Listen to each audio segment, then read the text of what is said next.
नमस्कार दोस्तों। महागठबंधन ने ऐसा झटका दिया है कि एनडीए धराशायी हो गया है।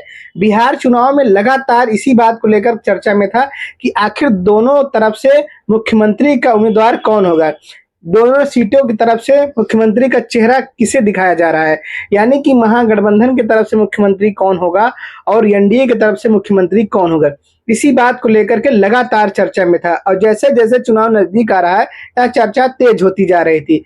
लेकिन अशोक गहलोत ने पहुंच करके महागठबंधन का जो सारा समस्या था वह खत्म कर दिया और एक प्रेस कॉन्फ्रेंस करके सीधा सीधा बता दिया कि आखिर में महागठबंधन का मुख्यमंत्री कौन है।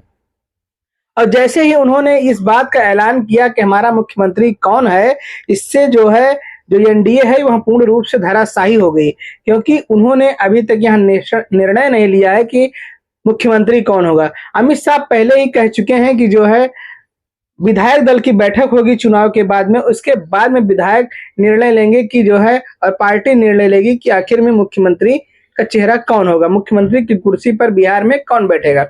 रवि किशन भी एक बार इस बात पर बोल चुके हैं कि जो है मुख्यमंत्री की कुर्सी पर विधायक जो है वह निर्णय लेंगे कि आखिर मुख्यमंत्री कौन होगा।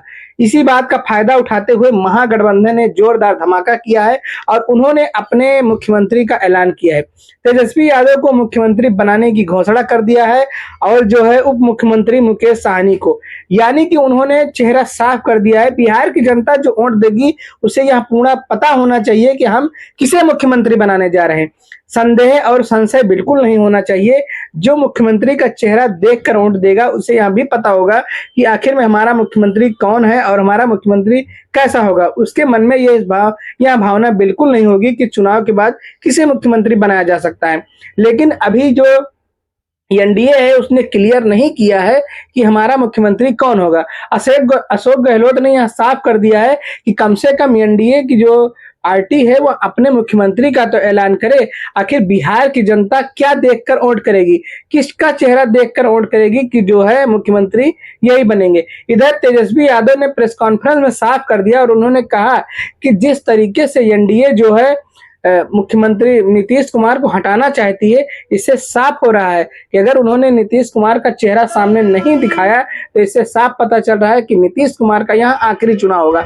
अशोक गहलोत इस पर कहते हैं कि उन्होंने कहा कि आपने जिस तरीके से महाराष्ट्र में देखा कि जो है एकनाथ शिंदे को कैसे हटाया गया, वहां पे उन्हें बताया गया कि आप मुख्यमंत्री बनने वाले हैं, उसके बाद में उन्हें किस तरीके से हटाया गया, ऐसे ही जो है नीतीश कुमार को भी हटाया जाएगा और यह उनका आखिरी चुनाव होगा।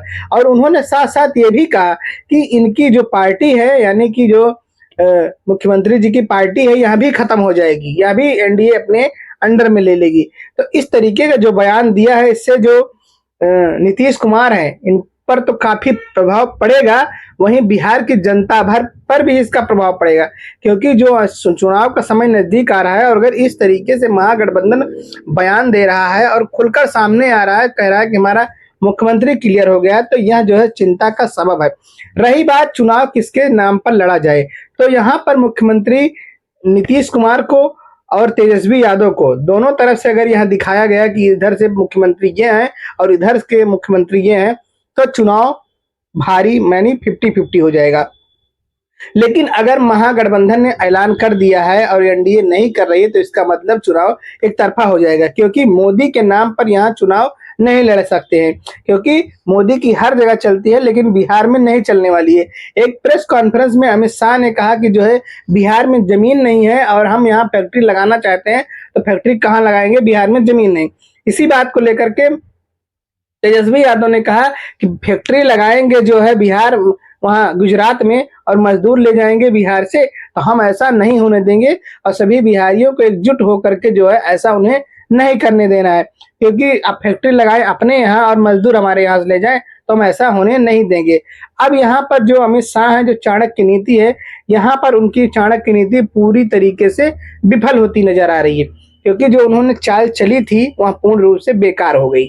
अब उन्होंने जो चाल चली थी कि हम जो है चुनाव के बाद अपने ही किसी को मुख्यमंत्री बना देंगे और जो चाहेंगे वही होगा। लेकिन ऐसा यहाँ पे नहीं हो पाएगा, क्योंकि यहाँ बिहार कुछ अलग है। बिहार हर राज्य की तरह बिहार नहीं है। बिहार को समझना और करना बहुत कठिन बात है। जिस तरीके से बिहार में चुनाव नजदीक आ रहा है और ऐसे ऐसे पेज खुलकर आ रहे हैं, यह जो है एनडीए के लिए बहुत घातक साबित होता है। अब देखने वाली बात यह है कि इस पर जो है नीतीश कुमार क्या फैसला लेते हैं, क्योंकि ये जो भाषा जो है, जो आवाज निकाली है तेजस्वी यादव ने कि नीतीश कुमार का ये लास्ट इलेक्शन है, लास्ट चुनाव है, तो इससे जाहिर सी बात है नीतीश कुमार पर फर्क पड़ेगा। और वो देखना, इसके बाद आज के बाद वहाँ कुछ न कुछ नया देखने को मिलेगा। क्योंकि अगर आप सामने से किसी को इस तरीके से कहते हैं तो उस पर जरूर फर्क पड़ेगा। और वैसे भी आपने देखा नीतीश कुमार कहीं भी कोई भी कार्यक्रम कर रहे हैं, कोई भी जो है रैली कर रहे हैं, तो उसमें जो है एनडीए का नाम यानी कमल का नाम बिल्कुल नहीं ले रहे हैं, वह मोदी का नाम बिल्कुल भी नहीं ले रहे हैं। क्योंकि उन्हें पता है, वह जान चुके हैं कि जो है किस तरीके से हमें हटाने की कोशिश हो रही है। अभी तक ये हो रहा था कि जो है महागठबंधन में सीट शेयरिंग को लेकर के लपू झपू चल रहा है, उसमें विवाद हो रहा है। लेकिन अशोक गहलोत कल आए हैं और कल आने के बाद में उन्होंने पूरी रात मेहनत की है और पूरी रात मेहनत करने के बाद उन्होंने इस बात को साफ कर दिया है कि हमारा मुख्यमंत्री कौन होगा। अब किसी के मन में यह संशय नहीं है कि महागठबंधन का मुख्यमंत्री कौन होगा। जो अटकलें लगाई जा रही थी वो सारी अटकलों पर विराम लग चुका है और अब जो है जो एनडीए की मुसीबत को बढ़ चुकी है, क्योंकि उनकी आगे, उनकी गाड़ी के आगे अब ऐसा ठोकर लग चुका है कि गाड़ी उनकी आगे ही नहीं बढ़ सकती। और इधर महागठबंधन पांचवें गियर में स्पीड पकड़ चुकी है। तो यहाँ आने वाला समय काफी दिलचस्प होगा कि आखिर में नीतीश कुमार क्या बयान करते हैं, उनके मन में क्या चल रहा है पार्टी को लेकर के और चुनाव को लेकर के। आखिर उनके मन में क्या चल रहा है, क्या अपने मुख्यमंत्री पद को बचा पाएंगे या नहीं बचा पाएंगे, या तो आने वाला समय बताएगा। आप लोगों को यह वीडियो कैसा लगा हमें कमेंट में जरूर बताएं। अगर आप चैनल पर नए हैं, चैनल को लाइक करिए, शेयर करिए और सब्सक्राइब करिए। धन्यवाद।